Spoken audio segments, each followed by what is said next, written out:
Wat Tambor stood atop one of Skako Minor's towering technological spires, the winds of the roiling atmosphere howling past glass windows streaked with pale condensation. The spire's summit housed his personal chambers, a sleek durasteel enclosure lit by a dozen humming lights that bathed the polished floor in sterile blues and whites. Outside, lightning danced along the supercharged ion storms for which the world was famed, casting flickers of harsh brilliance across the chamber's interior. Every surface seemed to tremble under the relentless gusts, as though the entire structure might shake itself to pieces and topple. Yet the clamor of the storm went all but unnoticed by Tambor. He was completely consumed by his own frustration. The Techno-Union representative and Separatist leader glided from one holoprojector to another, scanning line after line of damage reports that flickered in soft cyan. A short distance behind him, a super tactical droid stood at stiff attention, arms clasped behind its back, its 3 glowing photoreceptors taking in each displayed statistic with cool mechanical precision. 82%. Wat muttered through the translator embedded within his pressurized environment suit, the respirator's rhythmic hiss accentuating his words. 82% of the guard units lost to that Imperial incursion. This is intolerable. A full Republic battle fleet couldn't hope to do so much damage. He tapped the controls on a curved console, and a fresh hollow image flared to life, revealing the outline of Skako Minor's battered southern continent. Scattered red pips marking smoldering droid production zones. Entire sectors of factories were either obliterated or rendered useless by the strike teams that the Imperials had sent down. How could 12 men, regardless of species or equipment, do so much in only a few hours? Smoke still leaked from wide chasms torn in the planetary crust, the subsurface labs exposed like open wounds thanks to the total meltdown of 4 of the planet's primary plasma reactors. The Empire retaliated before completing their mission. The super tactical droid spoke in a metallic baritone. All evidence points to the Space Marines attempting a core rupture. Guard forces succeeded in preventing that outcome. Wat's lensed eyes regarded the droid with narrowed resentment. They should never have gotten that close. He rasped. We have planetary shields, orbital stations. Where were they when we needed them most? The droid's faceplate remained expressionless, its voice lacking any emotional inflection as it answered. The stations held the Imperial fleet back until the planetary shields could be raised. They also stalled their forces until enough reinforcements could arrive to deter them. The droid droned. If that's true, how did they land that squad? Tambor railed, slamming his fist into the console before him and regretting it as he wiggled his stinging fingers. In response, the droid extended a hand toward a monitor, which changed from displaying Tibanna gas losses to showing a distant orbital view of Skako Minor. An Imperial hammerhead ship blazing at ludicrous speeds crossed by the view and discharged 2 shots from its weapons batteries. The camera focused on the 2 speeding projectiles before they veered off the screen. The shields flickered to life across the entire planet shortly after. Initial projections assumed these to be mass driver weapons, fired ineffectively into the wilderness as they passed. 6 hours later, we were made aware of the infiltration. It is now this unit's conclusion that these were the insertion vehicles and not mass drivers. The super tactical droid reasoned stoically, but Tambor just shook his head. Troop carriers cannot be fired like weapons. Even droids would struggle to survive such an insertion method. He insisted. The tactical droid said nothing for some time before finally voicing, The Imperium's weaponry was unexpectedly powerful. Perhaps this applies to their troops as well. Watt snorted, a harsh, stuttering sound that rang oddly through the suit's filters. Unexpectedly powerful. That phrase rings through every message I've received from the rest of the Confederacy this week. He turned away, stepping past the console to a second station that displayed a rotating wireframe of the entire planet, ringed by faint blinking hazard markers. Over the distant hum of the wind, Watt could hear the drone of malfunctioning equipment, faulty turbolifts, the hiss of cooling systems overtaxed by the latest power fluctuations. He sighed, his voice a static-laced growl. We almost lost Skako Minor, but the rest of the Confederacy fares worse. He lamented. One gauntlet rose to tap at the holograms swirling around him, conjuring stuttering comm feeds from far-flung planets. The Confederate Parliament has been largely executed through orbital bombardment. Nearly our entire leadership structure shredded like flimsy. He paused, letting the words hang in the charged air. A faint crackle of thunder boomed outside, rattling the windows. Watt flicked his gaze back to the droid. And to top it all off, Admiral Trench, General Grievous, Admiral Borvant, all reported dead. He yelled into the empty space. We may have already lost the war with the Republic, and simply not realized it yet. Tambor went on, resting a gauntleted hand against his head. The super tactical droid gave a short mechanical hum.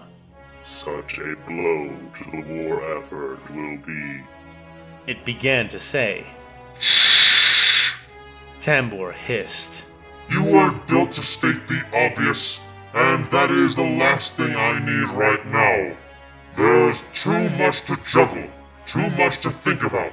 Fleets spilling past mined hyperspace routes, single squads of soldiers crippling entire planets, supply chains and entire logistical infrastructures completely collapsed. And if what Darth Sidious and Count Dooku have said are true, then there might even be Imperial infiltration afoot. It's one thing to hack our systems or sneak around our sensors, but they are apparently impersonating high-level personnel as well. We've already been ordered to report any sign or communications of commanders we know to be dead directly to Dooku at once. No exceptions. He vented as he rapidly typed away at the new console. Not even for me. Came a cold rasp from behind. Tambor jolted upright, spinning clumsily on his heavy mechanical limbs, nearly knocking over a stack of datapads. A cold dread seized him, radiating through the circuits embedded in his chest piece as his eyes fell upon the towering figure lurking in the chamber's shadowy entrance. General Grievous stepped forward slowly, taloned feet clinking softly against the polished durasteel floor. The cyborg general was hunched, his white-armored plates dulled with scarring and blackened by soot. His cape, tattered and scorched at the hem, drifted silently behind him like a pale shadow. The general's predatory eyes glowed pale gold, pinning Tambor where he stood. General Grievous! Tambor stammered, his synthesizers crackling and needing hasty adjustment. He glanced frantically toward the super tactical droid, but the droid did not express surprise or alarm, and had already straightened its posture in formal salute. General. The droid greeted in a mechanical tone, its calm unwavering. Your presence was not anticipated at this location. It stated. No. Grievous rasped, his voice an all too organic hiss. It was not. Without another warning, the general lunged, kicking the head off of the tactical droid with a single powerful strike. Tambor struggled to regain his composure, falling back against the console he had been using and staring with wide eyes at the general. Apologies, Councilman. The enemy has eyes everywhere, and I prefer to be sure when it comes to the droids in my presence. Especially those who may think I need to be reported. The cyborg said calmly, almost casually, as he strode to one of the holo displays and studied it, the projector displaying a damage report of the Spire complex. Tambor flapped his head in a nod, his hands clasping and unclasping as he attempted to gather his wits. I meant no disrespect, General. It was simply... You were simply discussing Count Dooku's orders. Grievous interrupted, voice dripping with false civility as he turned away from the display and took a measured step towards Tambor. I understand perfectly. But as you can see... He raised a clawed hand and slowly closed it into a fist between them. My death has been greatly exaggerated. Tambor hesitated before nodding rapidly as the cyborg general's shadow swallowed him. Yes, clearly. Perhaps I should report this development to Count Dooku then. I'm sure he would be most, He tried to say, his voice faltering and dying. The general released a deep growl, guttural. With a mechanical snarl, panels along his body slid open, revealing spinning servos, gleaming metallic organ casings within which pulsated flesh bathed in amniotic fluids, visible behind translucent casings. Cruel metal bristled and hissed into place, spines forming of sliding durasteel. Plates expanded and shifted as he reared up to his full, terrifying height. His chest cavity fully exposed to reveal his beating, cybernetically sustained organs. Tambor stumbled backwards, nearly tripping over the tangled cords of a nearby console. Grievous leaned forward, the lights of the spire reflecting wickedly in his narrowed eyes. Look upon me, Wat Tambor. Grievous snarled, each word dripping with a barely constrained will to violence. Do you believe any creature, Imperial or otherwise, could imitate what I have become? He rasped. No! Tambor stammered weakly, shrinking beneath Grievous's imposing gaze. No imposter could possibly replicate you. Precisely. The general rumbled, the word echoing with more meaning than Tambor could know.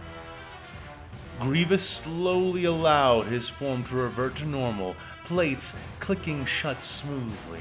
He adjusted the clasp on his tattered cape, his tone returning to its usual cold rasp. Then we are both in agreement that contacting Count Dooku is an unnecessary, pointless expense in time. He finished. Yes, General. Tambor agreed hastily.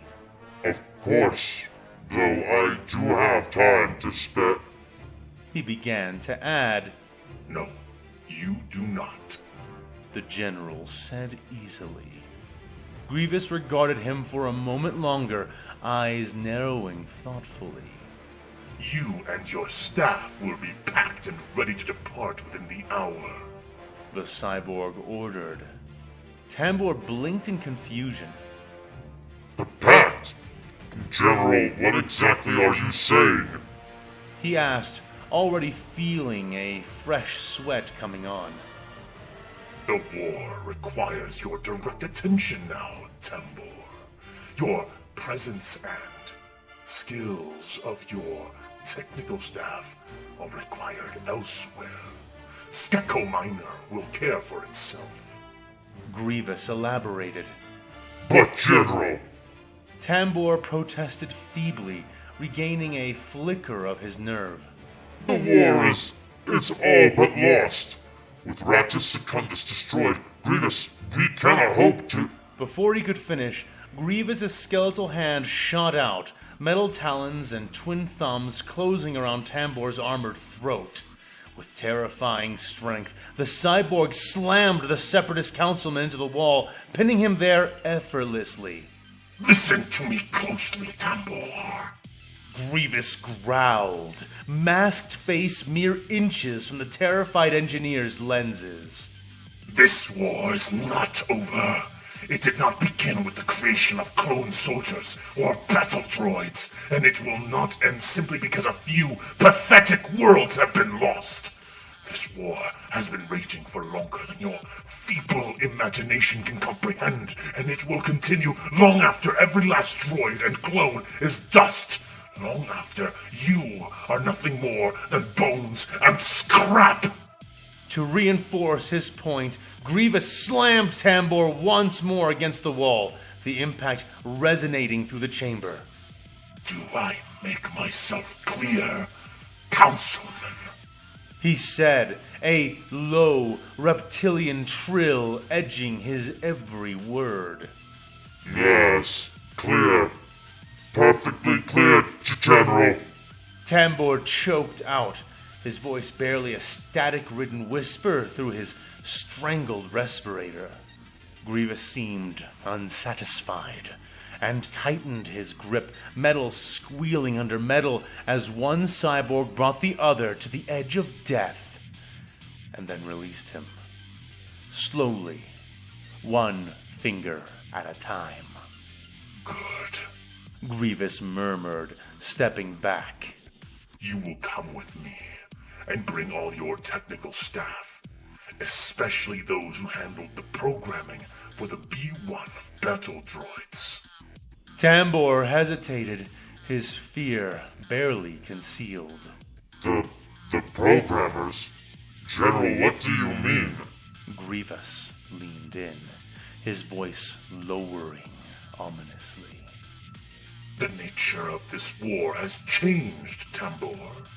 Our strategies must change with it. If the Separatists wish to survive what comes next, your droids must be made to adapt. Your specialists will ensure they do so. I trust that is within your abilities? Tambor nodded, quaking visibly. Of course, General. Whatever you require. He placated. Excellent. Grievous stepped away, cape sweeping behind him as he turned towards the chamber's exit. Be ready within the hour.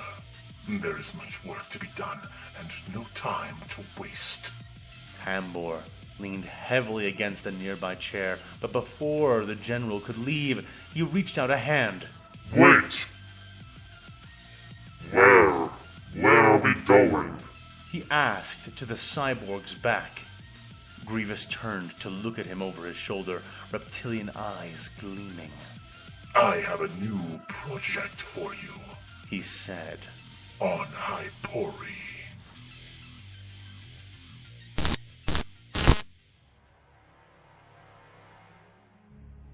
The warp growled against the hull, a sleeping beast annoyed by the passing of his fleet. Its rainbow-hued tides churned and split about the bow of the Black Crimson. The massive, baroque silhouette of the chapter's belated fortress monastery cleaving through the unreality of the immaterium like a knife through writhing flesh. Wreathed in streams of psychic fire, the ship held course, implacable, undauntable, unstoppable. At the prow of the bridge, standing like a tower of ceramite and hatred in motionless vigil, Davik Thune seethed. The chamber he overlooked was vast, cathedral-like, dark but for flickering cogitator banks and the stained glass displays of lumen screens and hololithic projectors. In that glow, the chapter master's black and red armor shimmered like a coat of bloody ravens. A suit of Terminator plate, blackened from centuries of battle, chased with red adamantine filigree and adorned with the grim trophies of 100 campaigns and 1,000 and more hunts. The argent claws sparked and simmered, even in their idle state, faint ghost flames licking the edges of each pronged talon, distorting the air around his hands. He was standing like a statue, his eyes fixed forward as though his hatred alone was driving their way through the warp. Thune had not moved in nearly an hour. The bridge crew, as silent and as stiff as a funeral watch, understood why. Captain Vordren, his team, and their likely fate. "Transitioning in 30 seconds, Master," said a voice, cold and tight, like a braced wall of ice in the midst of darkness. Captain Camilla. She sat upon her command throne, her remaining eye burning beneath the brim of her officer's cap. Her face was a patchwork of old wounds, an eye patch of black leather shadowing one side of her face, her jawline marred with surgical staples, and a scar that crawled like a centipede extended from her temple down to her collarbone. Few could fight as many void pirates as she had, and come out with only that much. Beside her, a servitor groaned and clicked through the last stages of the re-entry countdown. "Brace," she murmured. "Helm, take us out of the warp." The captain added a moment later. The bridge lit with red lumen strips as the vast vessel tore through the veil which separated real space and the realm of daemons. There was a strain, a squeal, and then reality snapped back with the scream of protesting metal. "Raise shutters," she ordered a moment later, the sound of steel clattering as the warp shutters which covered the ship's viewing ports rattled and raised. And there it was, Hypori. The planet filled the bridge's front screen, dominating the view with a brown, lifeless and ringed world, haloed in dust like the grave of a fallen god. But it was not the world that seized Camilla's attention. There was a rumble and a shake, the whole ship trembling as something echoed in the void around them. "Mines!" growled the sensors officer. "Density pattern irregular. No cohesive grid. Scatter and drift design. Intentional." Davik's eyes narrowed. Camilla's lips curled into something like a sneer, or perhaps a scowl. "They knew we'd come," she said quietly, her remaining amber eye skating across projections and view screens all around her. Then, after a couple more seconds, she spoke again, louder this time. "Extend warp shields by 45%. No more." The ship's generators screamed as the command passed through the deck. The shield matrix howled, overextending its reach with a sound like something screaming from far away. But Camilla watched with an unflinching calm, and saw the remaining nearby mines drift outward, gently repelled, suspended in the half-real distortion put out by the overextended shield's wake. Like floating leaves drawn into an eddy, it was the space around them which was warped to move, not the mine itself. No contact. No more detonations. Not yet. Then came the report from the pit, spoken gruffly and from a half-mechanical throat. "Multiple contacts. 2 enemy fleet divisions, northern and southern poles. Vectors suggest for burn." Camilla leaned forward, fingers steepled, the claws of her artificial hand settling carefully over the fingers of her right. "Formation?" she asked. A pause, then the answer. "Irregular, non-symmetrical, undocumented." She exhaled through her nose, single amber eye cutting apart the hololith which displayed their relative fleet positions, and, with increasing clarity, showed the strange formation both of the enemy fleets had adopted. All the while, the knowledge that Captain Lyons had died here burned bright in her mind's eye. They lost. They failed. They fell so quickly and so unexpectedly that they had not even had time to report their distress before they had been already crashed. "They aren't trying to flank us," she said suddenly. "And they aren't trying to close to their weapons range. Those are personal intercept trajectories. They're trying to reach us, individually. All of them." She stood from her throne, looking around at the displays that showed her the rest of the battle space in more detail. "Fleet-wide command, restore normal shield modulation. And the mine grid behind the fleet? Detonate it. Do not target any to our sides and front. Scramble strike craft, wings 1 through 8. Designate mine clearing priority. Standard launch formations." "As you command," growled a burly officer, tendrils extending from the back of his head and plugging mechanically into his station. Another brief pause. The void swallowed the hum of drop hangars opening across the hulls of nearby ships, Fury interceptors falling into space like missiles launched from an emplacement. Their howling mass streaked into the black, weaving between the fire of larger weapons and watching their ranges as they engaged the enemy minefield. In only a moment, the back-facing void space lit in a wash of expanding plasma fire as the mines behind the Imperial fleet were torn from reality in a series of synchronized explosions. A wave of destruction blooming behind them, backlighting the formidable bulk of Davik Thun's primary fleet. "All vessels," Captain Camilla began to say. "Fire retro thrusters, half burst. Keep your bows aligned forward. Begin targeting solutions around the forward-facing minefield. Do not fire until I give the command." Ship compliance confirmations lit across her view, and she took a seat once more at her command throne, steepling her fingers, amber eyes blazing over the arch of her hands. "Enemy range countdown?"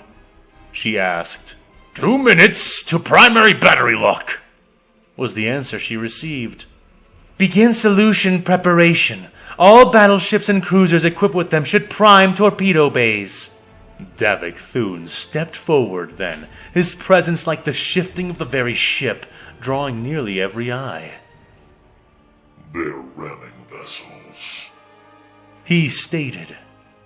"Not true warships." Camilla did not look at him as she responded. "Yes." "They seek martyrdom just to stall us." The massive space marine rumbled.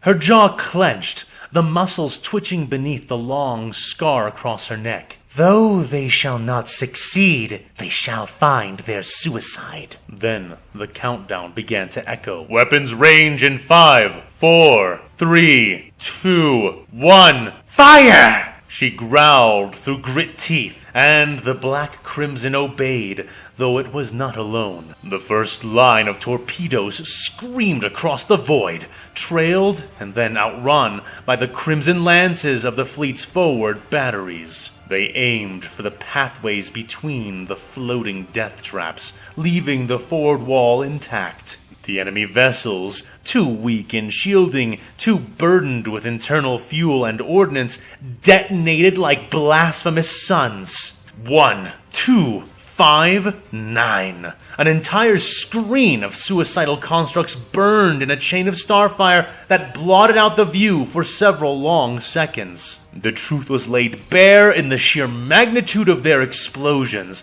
and suspicions which had been all but certain were undeniably confirmed. Fire ships. Hollow things full of explosives designed to crash, to die, to take the fleet with them in one act of mutual annihilation. Camilla kept her eye on their ranks as a thin, vicious smile cut itself across her face. "Now we begin," she whispered, licking her lips, a thrill rising in her as she watched the first of the enemies of humanity they would face today die and be thwarted, crushed, rent from existence, and cast out of the game like the hideous pawns they were. Her true hand tightened into a balled fist as a knot of familiar hatred began to tighten within her. Davik Thun's eyes were embers in the dark. He had no need to question the captain of his own flagship, for she could devour most admirals of the Astra Militarum alive.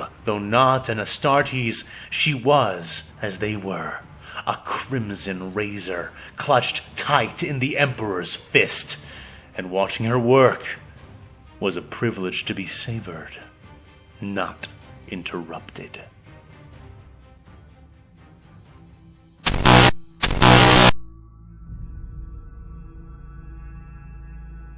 The void stretched and burned with the scant wreckage of the fireship fleets, now defeated, destroyed.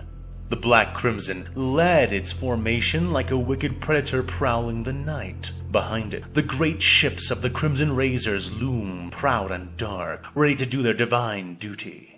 Battle barges, strike cruisers, escort flotillas, and the many ships that the chapter master had commandeered from the primary fleet conjoined to become a terrible host, born not to conquer, but to punish. The wrath of the chapter was descending, and its approach was a silent death mark. Warp-borne engines cooled as sublight drives burned through space, casting plumes of flame behind the dread forms of Davik's ships. Then, slowly, the unheard roar of those engines began to fade and die away.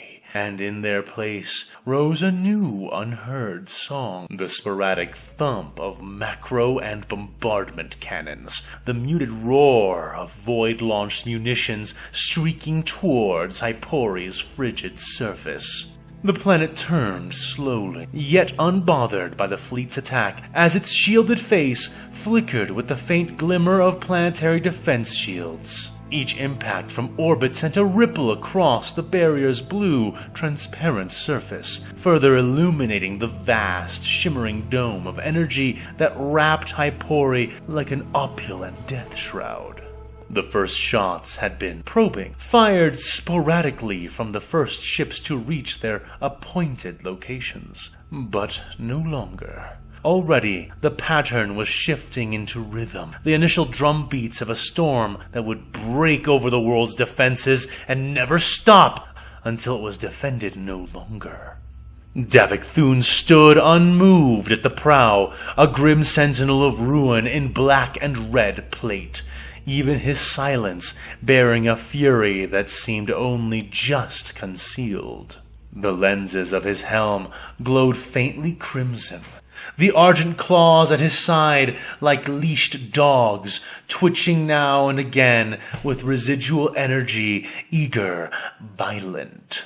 He spoke nothing, but he seethed. Below him, the bridge bustled with controlled action. Strike formations were recalibrated. Shield harmonics were compared and mapped. Targeting calculations were murmured like litanies by tech priests hunched over their stations.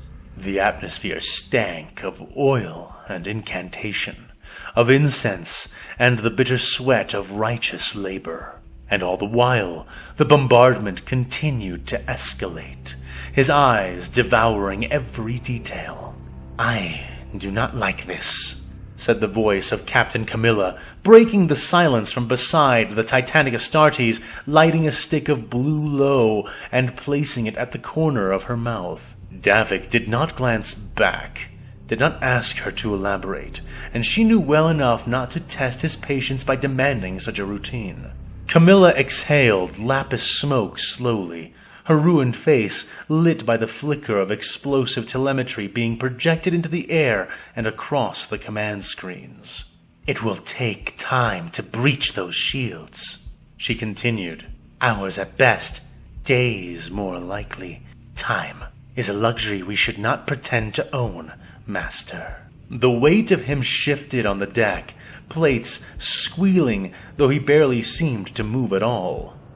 "We hold space superiority," he growled from within his helm, speakers echoing the words as he spoke them. "For now," Camilla replied, taking another drag of her high-quality low stick. "But we do not know what will come while we wait for the shield to fail. This world may have allies yet waiting to fall upon us.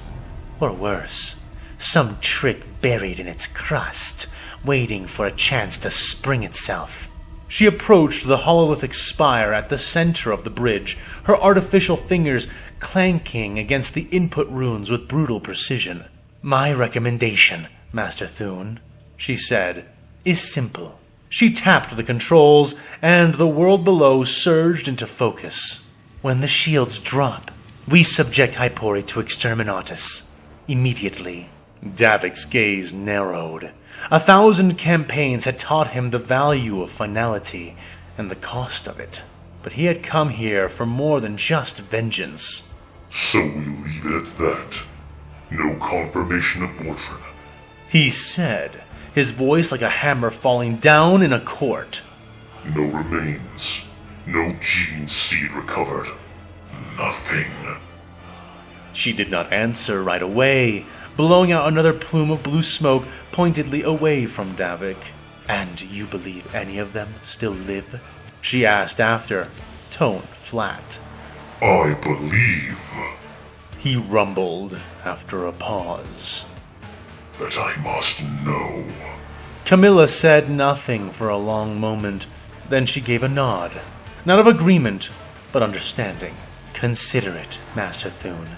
We've already lost good Marines on this world. We don't need to lose even more," she cautioned, and he nodded, though only lightly, eye lenses still fixed on the world below them.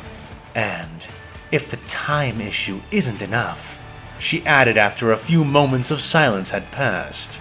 Another set of commands were entered. Her good hand flicked across the spire's surface like a painter's brush. The image rotated, zoomed, focused on the northern hemisphere. A shape emerged, one of such immensity that, for a moment, Davik thought he was looking at a continent-sized fingerprint. "There," she said. Davik Thune's pupils widened behind his helmet, absorbing the fullness of what she had discovered. A fingerprint of steel, marking a 14th of the planet's surface.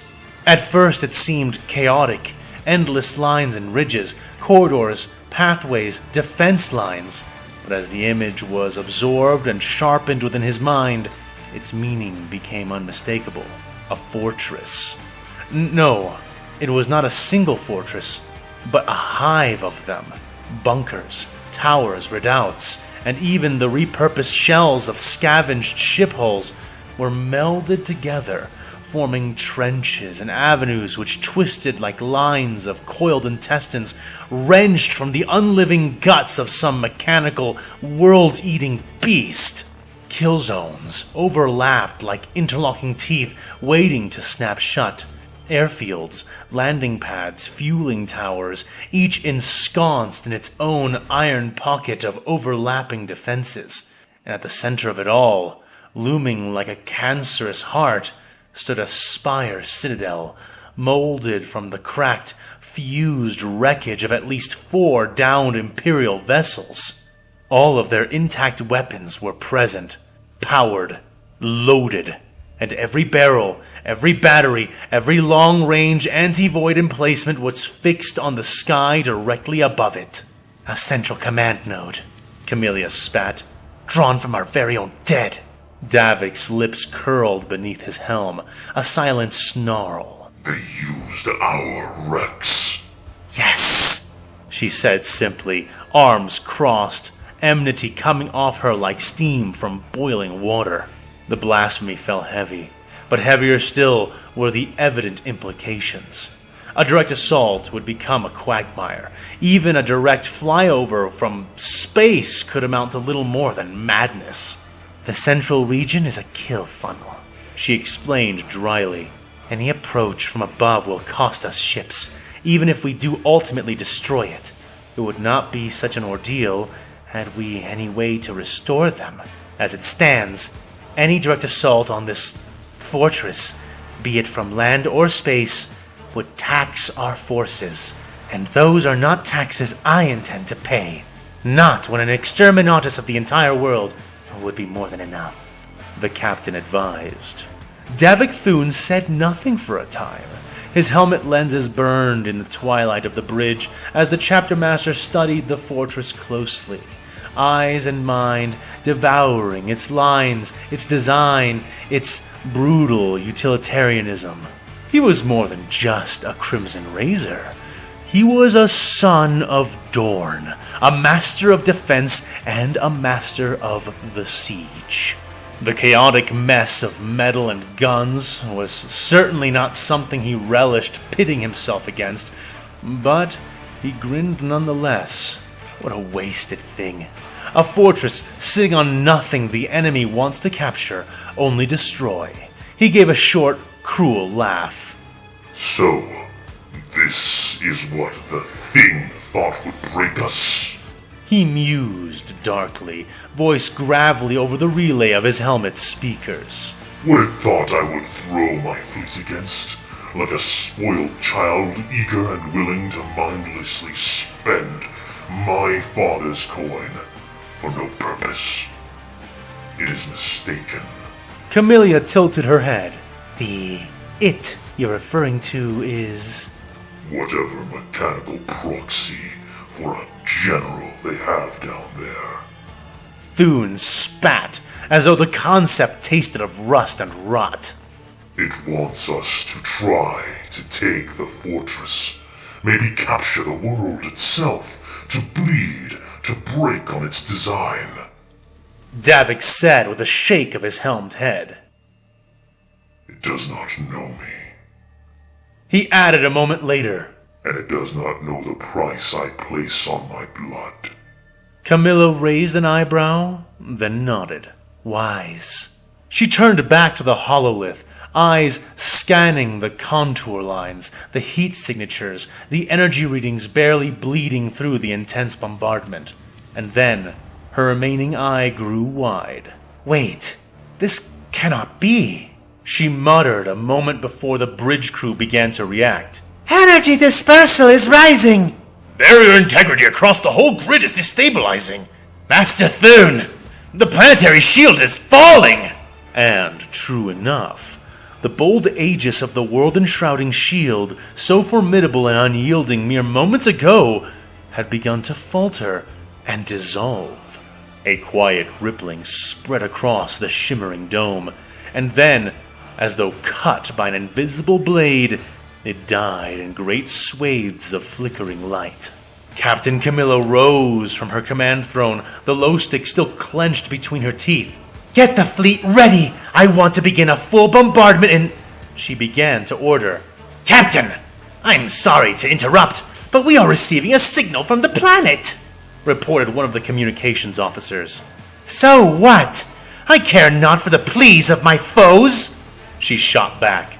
Of course, Lord Captain, but the signal is transmitting our broadcast codes, the officer said in stark surprise. Before the captain could voice an answer to that, the sound of heavy footsteps scraping forward filled the room. That can only mean one thing. Davik Thune growled as he stepped closer to the forward view screen. Play the transmission, he ordered, and none sought to gainsay him. Several of the data screens, dancing with sensor readouts and orbital trajectories, flashed red. There was a metallic hiss, then a burst of static, and finally, a voice. "Took us!" It was Captain Vordrin. A frantic hiss paired with the words broke through the bridge's speakers, and the hololithic display flickered to life. The image on the screen wavered, then sharpened into the battered figure of Captain Vordrin, his hair matted and dark with drying blood. Alarms howled somewhere behind him, red warning lights flashing across charred metal walls. He was out of his armor, wearing torn, plain clothing as he pressed a hand, trembling and encrusted with gore, to his brow, speaking in breathless gasps. "It took us," he rasped, glancing over his shoulder at the sound of rapid, metallic footfalls. A staccato of booted or mechanical steps thundered closer with every moment. He turned back to the device he was using to record and began to speak, but his words and the sounds from that side came through distorted, his image blurring before coming back to focus. "Interrogations," he finishes saying with a wince. Flickers of overhead lighting illuminated a corridor filled with broken droids, his hands still clutching the electrostave he had used to destroy them. "Listen!" His voice hitched, the auto failing again before some smacks of his hand seemed to restore it. We never had time to signal. I had to do something. The shield projectors, I sabotaged them." A savage glint lit his eyes, even as he grit his teeth against the pain. "Shield's going down. You can finish this, but you must strike hard," the captain urged, glancing quickly back over his shoulder just in time to see a line of white battle droids come around the corner. He heaved the electrostave like a javelin, impaling 3 of the droids before the others began to shoot. And he was forced to duck his head almost out of sight of the recording, though his message continued, yelled over the sound of blaster fire. "They're deep! Bunkers beneath! Standard exterminatus won't scorch them out!" The alarms bleated loudly behind his voice. Then silhouettes of even more spindly droids appeared behind him in the half-light. Vordrin's gaze hardened. "Do what you have to!" His final words dissolved in a storm of sparks as blaster fire raked the wall. The message ended. Camilla bit down on her low stick, releasing a thin coil of smoke from the corner of her mouth. She spun to face Davik Thune, her single ember eye meeting the crimson glow of his visor. "Master," she said softly, "we should obliterate them now. One sweep of exterminatus, and this world is ash. Nothing to be gained from losing good Astartes in that metal maze below," she asserted. A ripple of unease passed through the crew. Fingers stilled on cogitator panels and half-whispered orders died on lips. Camilla was captain of the flagship and de facto admiral of the Crimson Razor's escort fleet, but Thune was master of all here. Davik drew in a slow breath, the intake hissing loud enough for all to hear. His Terminator armor groaned, ceramite plates shifting over one another like grinding millstones. "No," he growled, flakes of finality already resolving themselves in his words. "I will not leave my men to die in the hands of those machines. If they are alive, then we shall take them back. If they are dead, we will recover their war gear and bodies. I will personally dismantle the machine which made their capture possible. These automatons seek to challenge the sons of Dorn in a siege. We shall show them the folly of such a challenge." He boomed, rage growing with every word. Camilla did not flinch, though the lines on her thoroughly scarred face did deepen. "Master, this course of action will cost the lives of Astartes. The captain would not want that. Even in spite of bunkers, it is unlikely they will survive an exterminatus," she advised sternly. He turned slowly, the argent claws twitching at his sides. "How many two-stage cyclonic torpedoes do we have left?" He asked her. "1," she admitted. 2 of the single-stage cyclonic torpedoes, 3 virus bombs, and 1 vortex torpedo, she added. He seemed to pause, to consider, before shaking his head. We have spent too many of our master munitions as it is. This world, it's not worth the expense of our irreplaceable weapons. Besides, Lord Captain, we are the Crimson Razors. We do not fail. We do not balk at sacrifice. If there is a fortress to break, we will break it. If there is an enemy to punish, we will punish them. But to land on Hypori, you risk... She tried one last time. I risk. He emphasized, stepping forward with enough force to send a tremor through the metal deck. I am Chapter Master. It is for me to take such risks, not for others. Furthermore, I am a son of Dorn. My forebears built impregnable strongholds, and I know how to tear them down. I will not rely on our dwindling ordnance and grant this enemy more than it deserves. Instead, I will ground my claws in its neck. A hush fell over the bridge. At last, Camilla's uninjured eye dipped in acquiescence. "Aye, Master Thune," she said. "We can attempt partial bombardments and indirect fire from orbit, but the ships cannot linger overhead without suffering unacceptable losses," she reported to him. His laugh was grim and humorless. We will not need to linger. The entire chapter will descend. That fortress will be completely sundered. If the machines believe they have won even a moment by claiming my men, I will show them the truth of what it means to draw the wrath of mankind. Prepare the guardsmen. I will not hold back. It is my intention to end this swiftly.